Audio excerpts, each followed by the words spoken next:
আরও এক নতুন ইতিহাসের সাক্ষী হলো বাংলাদেশ। প্রথমবারের মতো সরাসরি সম্প্রচার হলো কোনো বিচার কাজ।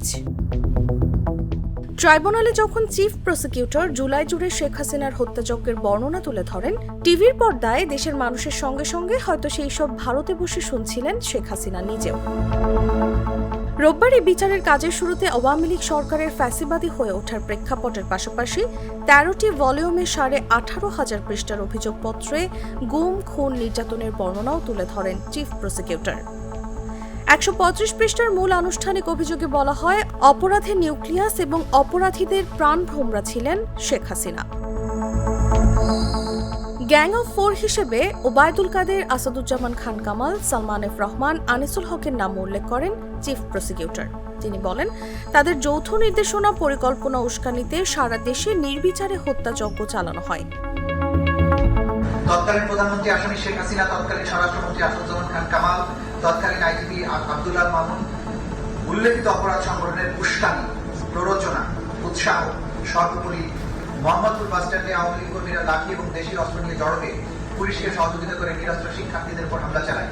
তৎকালীন আওয়ামী ফ্যাসিস্ট সরকারের বিভিন্ন বাহিনী এবং আওয়ামী লীগের বিভিন্ন অঙ্গ সংগঠনের সশস্ত্র ক্যাডারদের আক্রমণে চলমান আন্দোলনে আহত এবং গুরুতরভাবে জখমপ্রাপ্ত ব্যক্তিদের চিকিৎসা গ্রহণে বাধা প্রদান করে। জুলাই বিপ্লবে সংগঠিত সকল মানবতা বিরোধী অপরাধের প্রধান এবং একমাত্র কারণ ছিল যে কোনো মূল্যে শেখ হাসিনাকে ক্ষমতায় টিকিয়ে রাখা। যে শেখ হাসিনা ক্ষমতায় টিকে থাকলে তারাও টিকে থাকবে এবং সকল অপরাধ করা সত্ত্বেও তারা নিরাপদে থাকবে।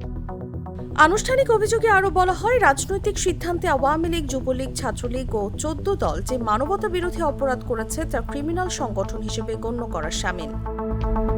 জুলাই এবং আগস্ট বিপ্লব চলাকালীন সময়ে সংগঠিত মানবতা বিরোধী অপরাধের দায়ে আসামি শেখ হাসিনা, আসামি আসাদুজ্জামান খান কামাল, আসামি চৌধুরী আব্দুল্লাহ মামুনের বিরুদ্ধে মানবতা বিরোধী অপরাধের দায়ে অপরাধকে আমলে গ্রহণ করা হয়েছে।